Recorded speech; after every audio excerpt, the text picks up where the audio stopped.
Fun fact, this broken valve spring and broken retainer in a running engine. This is amazing that it did not destroy itself.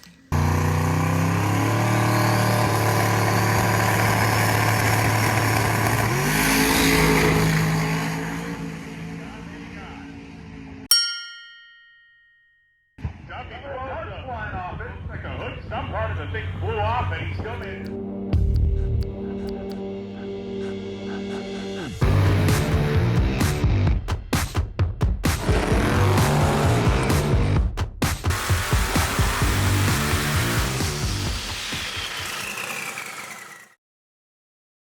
All right, look what just showed up.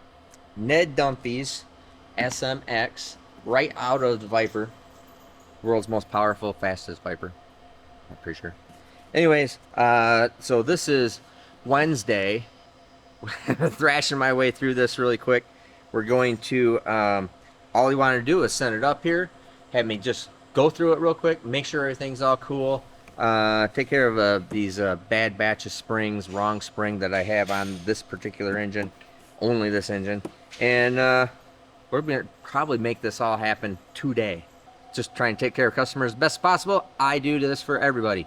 That's why I have a hard time getting everything all done, because I'm always always doing stuff like this to help customers out, make sure everybody's all going, whether it's Tom Bailey, Clark Rosenstengel, Alan Whitaker, Ned Dunphy, many others. Those are just to name a few. I'm gonna get this all tore apart. I'm gonna show you a bunch of stuff and anything we got. Probably 100 miles from the track, just before the first checkpoint, we lost a valve spring. So had to pull over. We pulled over in an advanced auto parking lot. They left the lights on for us. We swapped the spring, got back on the road. So got to bed last night around 12:30, which wasn't terrible. The springs are 3 years old because I built this car so long ago, we didn't finish it. We think them just sitting and sitting and sitting. They like the track use, they don't like the street, the continuous duty use. So we got a whole new box coming from FedEx right now, and we're down to our last spare.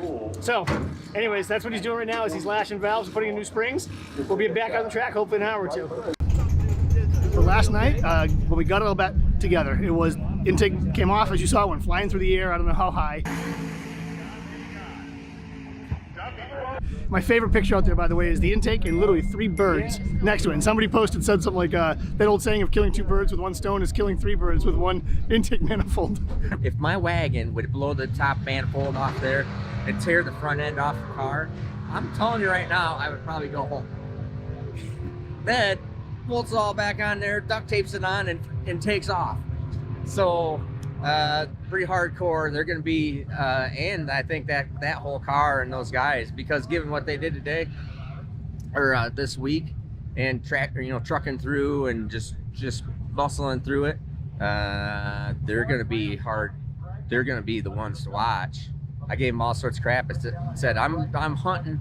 I'm really trying to be the second car to go 590s in a drag and drive with the wagon, because that'd be pretty big deal. But and I told them, I said, I'm pretty sure you're gonna beat me, because that car's bad. They got the right mentality. They muscle through stuff, and they're gonna make it happen. So.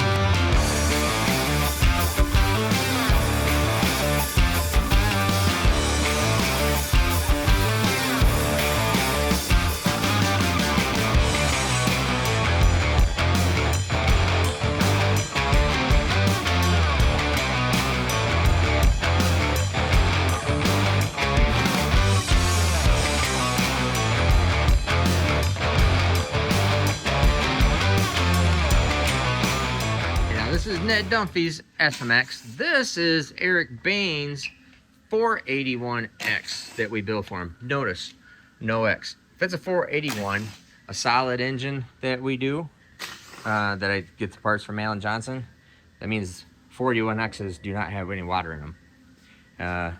This does not have any water in it.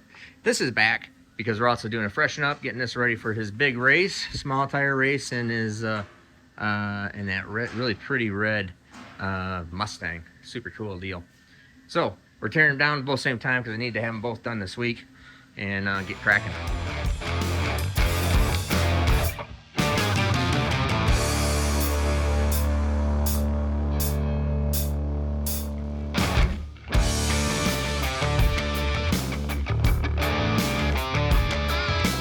First thing I see that is absolutely amazing. I do not have valve spring issues on SMXs. I do not, except this one.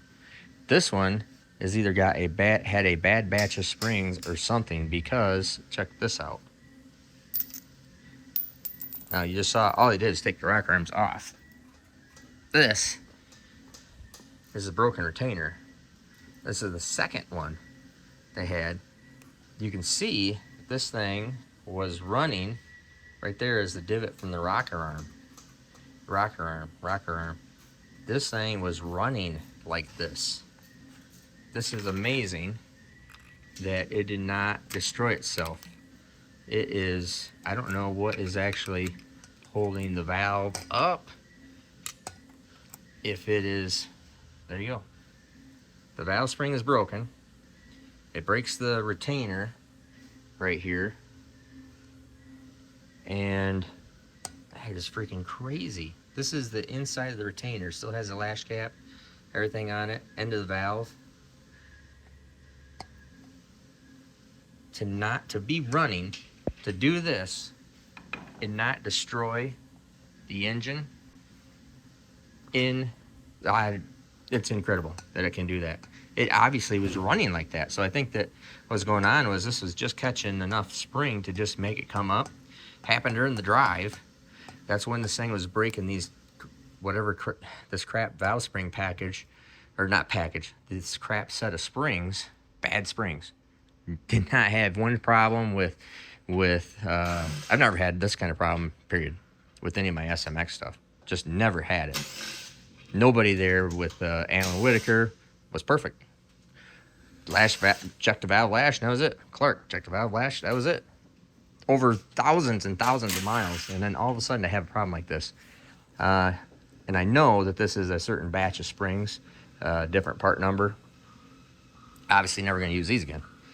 But to have this, the bigger part is to have this thing run exactly like this and not destroy everything. Incredible. All right, fun fact. This is really interesting. So this broken valve spring, broken retainer, I don't know exactly when this broke. I know it was not broke on the pass that blew the manifold off. I know that for a fact. I physically touched this valve myself in the rocker arm to see if everything was all right. Went all the way down here, and then I know Jay also latched it up and made sure everything was okay. So somewhere on the driving this broke. You might say, why would it break during the drive? Fun fact. I know for sure he had to have driven about 5 hours. The engine had to have been running for 5 hours. Pretty much 5 hours straight. Because it was a 187-mile drive. I know that he only went 2,000 RPM, which put it at about 50 miles an hour. I know for sure, somewhere in that area, I'm probably underestimating. I'm trying to underestimate the whole thing. He probably ran for about 5 hours at 2,000 RPM. 5 hours, 2,000 RPM. Do the math and think about it. This valve opens up on every other revolution, so that'd be the same as 1,000 RPM. So 5 hours to get it into minutes times 60 is 300. 300 times 1,000 times is 300,000 times. This valve opened up 300,000 times just driving. Okay? Fun fact. So we might think, oh, it's got to be easy making the drive. Well, guess what? It's the same camshaft, it's the same valve train, everything is exactly the same to make 4,000 plus horsepower. So just because we're driving it at 2,000 RPM doesn't mean this thing isn't cycling. This thing is still cycling at least 300,000 times. The other drives were longer. So you figure out how long and how many times this thing went through its full motion, up and down, 1,000 times per minute, which is what it would do at 2,000 RPM. This exhaust valve will go 1,000 times per minute. It's incredible that nothing is broke besides a stupid spring and retainer.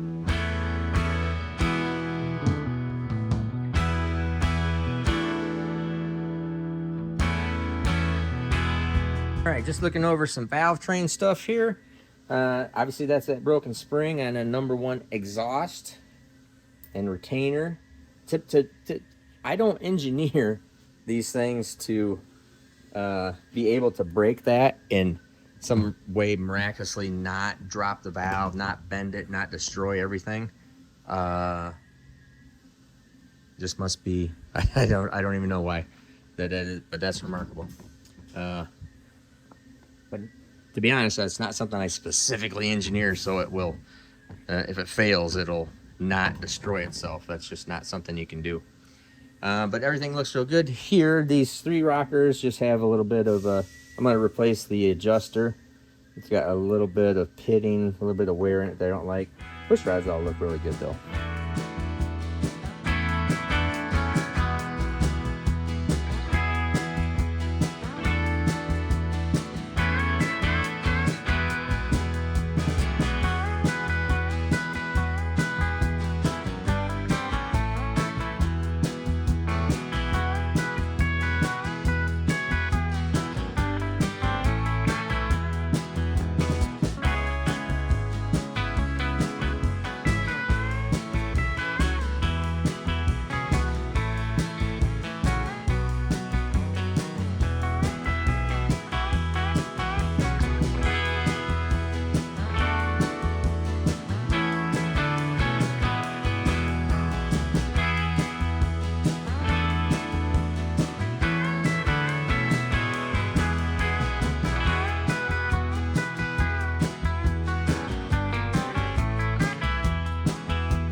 All right, so cylinder heads are off. Check this out. Valve looks great. More importantly, and very, very interesting, it's amazing the stuff that can go on with engines. But it was on number 1 cylinder, right? Come over here and look at this piston. 0 indication it ever hit the piston. That you saw that broken valve spring. The retainer broken through it. It was just holding on to something. I mean, like just the barely something of nothing, and somehow was just going up and down. Now, it is. Ned said they only ran a maximum of 2,000 RPM, but still, 2,000 RPM. That thing is still going up and down 1,000 times a minute. Divide that by 60. What's 1,000 divided by 60? 16,000 times, that's revolutions per minute. 2,000 RPM, half of it, the valve is opening. That's 1,000. So 1,000 divided by 60 seconds is that thing, that valve is opening up 16 times a second. 1,001. It just opened up 16 times and closed. So it's a little bit of a testament, I think, to how smooth my profiles are. Even though this thing has over 800 lift, it is still managing to close at 2,000 RPM and not hit the piston, because it would. I mean, it would just, especially when it's falling like that, not hitting the piston. Such minimal amount of spring pressure. Fun fact number 2.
Cody just got out the problem child of Eric Bain's 481X. Remember, 481X, Alan Johnson's piece, no water.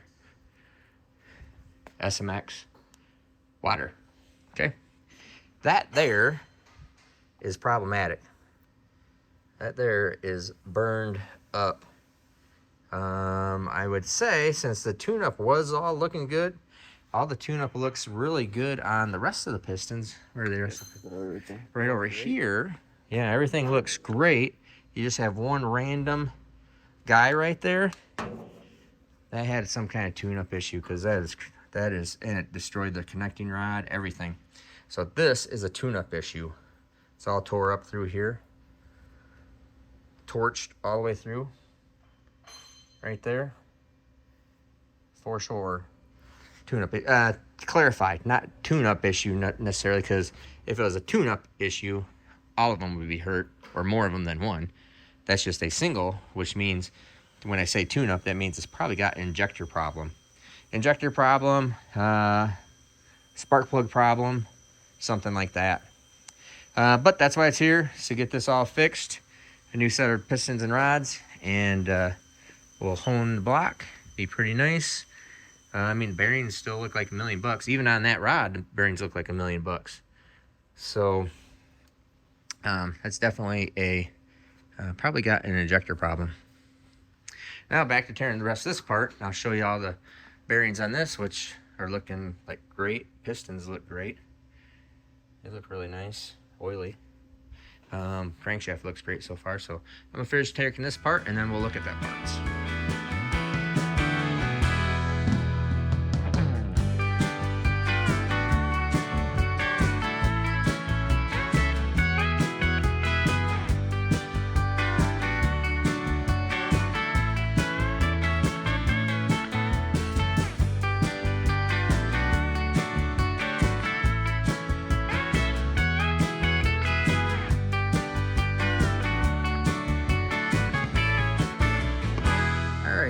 Got the crankshaft out of it. I'm gonna take the camshaft out here in a second. But bearings look, crankshaft looks really good. Looks great. Main bearings look great, no problem there. Rod bearings, let me wipe these off a little bit.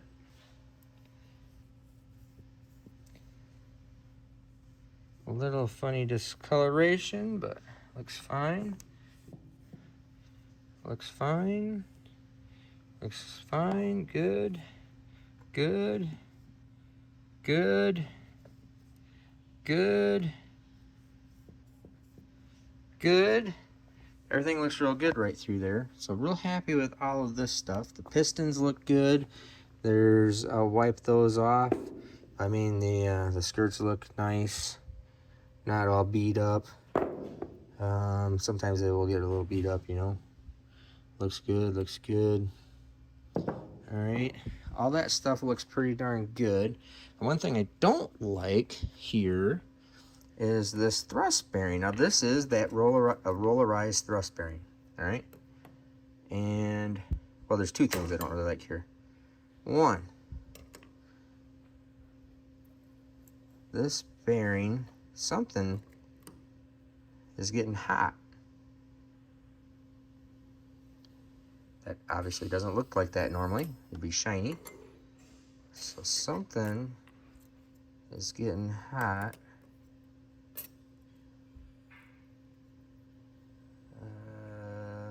Okay. Now this one, the back one,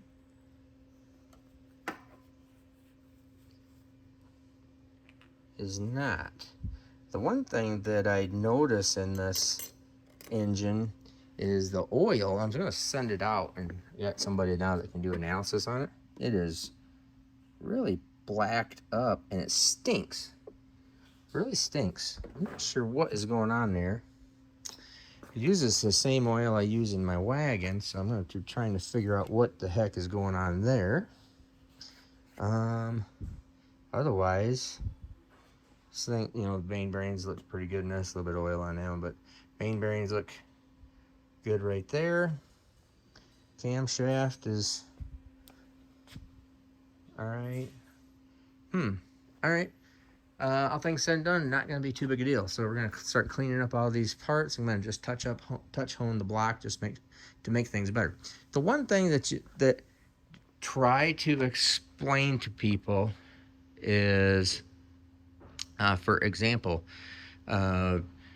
maybe even a Winston Cup engine, a NASCAR Cup engine. They run these engines, and I mean they run them. They run them through the cycle. They run whole races through them. They tear the engine apart. They see what stuff moves, shakes, is wearing funny, what anything is going on. Then they put it all. Then they rebuild it, put it all back together. It goes in the car. They don't build a brand new engine, all brand new parts, and just throw it in the car. They don't just dyno that engine and throw it in the car. We wouldn't dyno it because they don't want to wear it out. Same thing here. NHRA Pro Stock stuff. We did the same thing. You run these engines, and they always come back a refreshed engine, something that's been run and then torn apart, found out any little area that's touching, moving, wearing funny, has a little funny spot like this. That Torrington bearing is bad right there. I'm trying to figure out where it's getting the heat. You start finding things. I see there's no problem with the bearings or pistons. Look great. No problem with the crankshaft. Looks great. No problems with the bearings. Look great. That bearing has a problem. Some little stuff like that, and some of the lifters don't feel good whatsoever, which is really rare. And this thing is breaking springs. So every engine gets better on a freshen up. That's why I really like to have engines back, because I can look at them, see if there's any other areas they need to address. When you get it back, it's better. It's even better than what it was before. This engine will be better, Lord willing, and perform better, Lord willing, than even what I did right out of the box, because I've gotten to now look at it, see, oh yeah, you know what, I'm going to touch this area, I'm going to move this little thing here, I'm going to do this, and I do that on every single engine. The NASCAR guys, they're doing that on every single engine, and they know more about that engine because there's a whole crew of guys that just work on that engine, nothing else. Just one engine.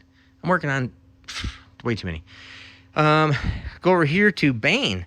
Same kind of thing. I showed you that. Bearings look great on this. Even cylinder bores look good on this. Gonna hone it and to clean up that one bore. And then this is gonna get new pistons and rods because it's got time on it. He just would like to have new pistons and rods in it. This one of Ned Dunphy's doesn't need anything. This is a stage 2. This is a stage 2 engine. So not the most current deal, but it's basically the same. Would have a probably different lifter. Head bolt pattern is all the same. This little head bolt hole here is just a little bugger, and you see that they're not symmetrical. If you look over here, you want to see the difference in between a SMX and a 481X. Here is my bolt pattern, so it's not exactly symmetrical. Well, it's hard to see with the studs in it, but this is my bigger head stud, which is actually moved over some from what, let's see, we'll get this on the right angle for you. There you go. All right, so you got hole here, because I did not move that hole, I only moved this one. Bada bing. Now this one is a 1/2-inch head stud that's accessed through the intake port, versus over here where it's just accessed through the top of the cylinder head.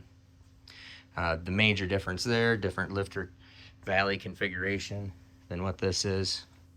Now this is a CN 481X block. Rollarized thrust, that older block doesn't have one. Cross-bolted mains. Splayed cap mains. Bolt goes down into the bulkhead instead of just a cross bolt.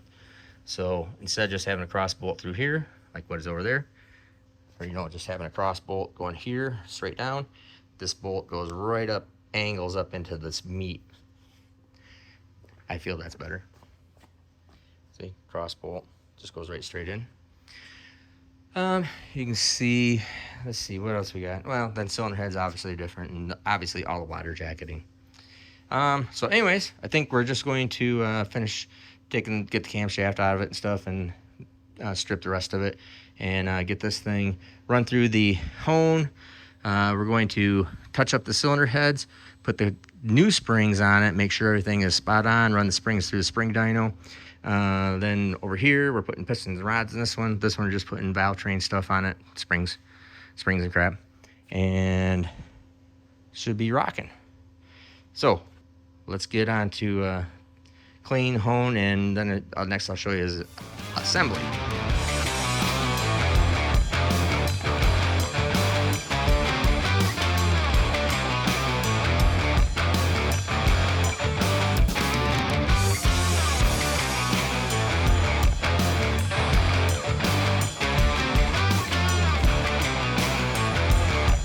Alrighty, now this is interesting stuff here.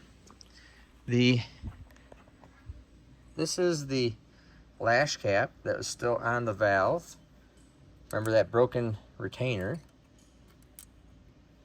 Keepers. Still super happy. No big deal. Lash cap.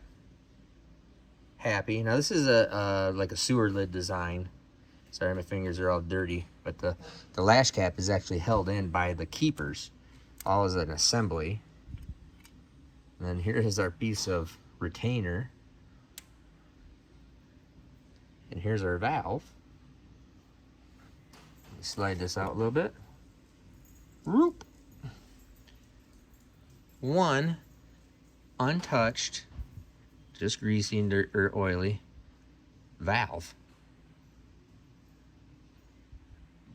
Running for, like I said earlier in the video, 300,000 times up and down. Never hit the valve, or piston I mean.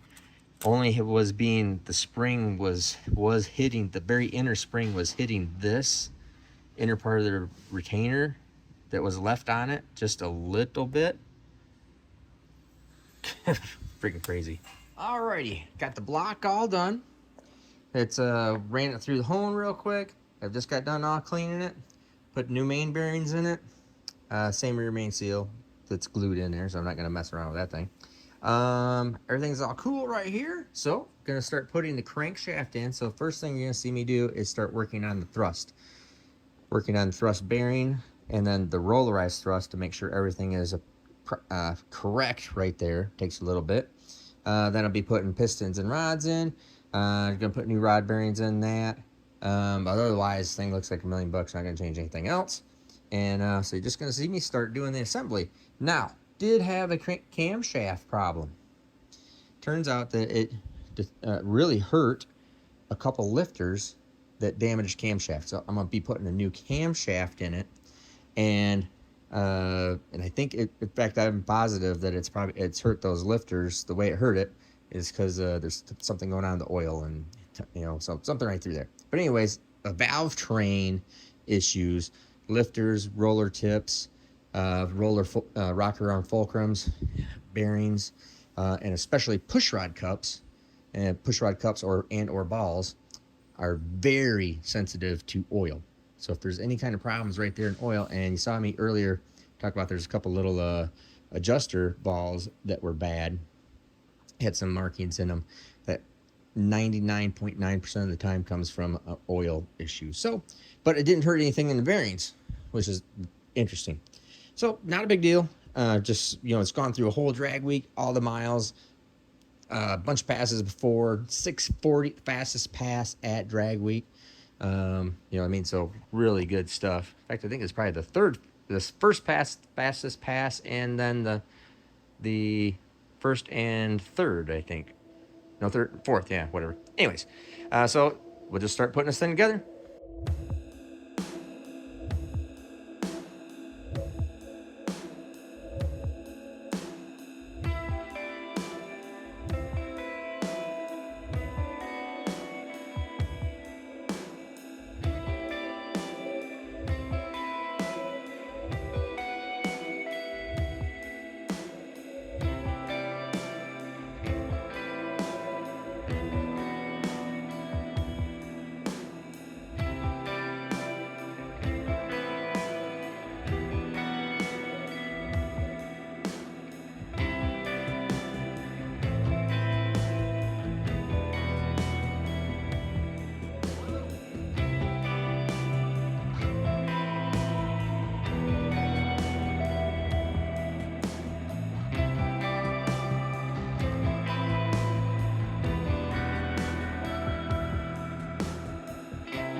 as you can see here, we have the complete short block.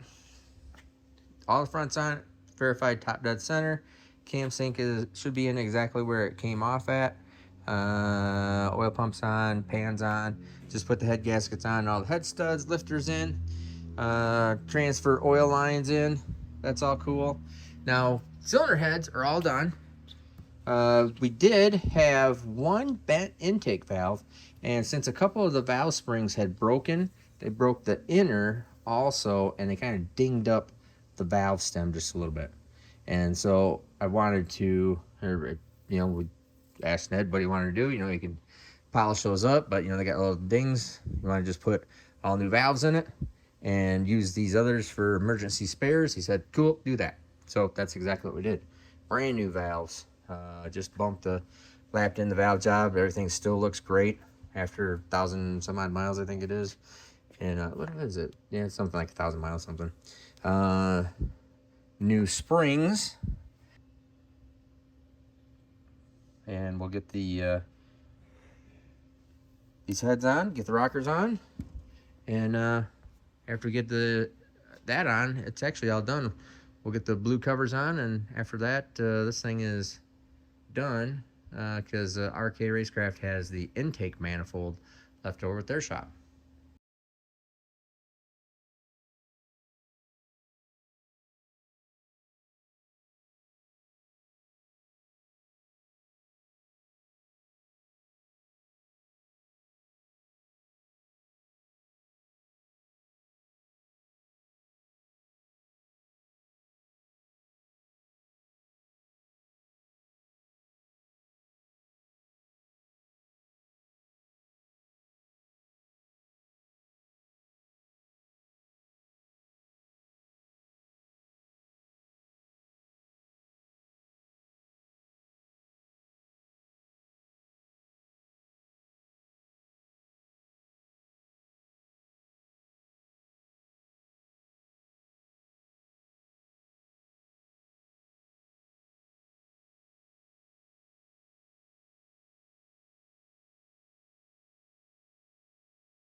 All right, and there you go. Ned Dunphy, the world's most powerful, fastest Viper. I'm Steve Morris. Have a great day.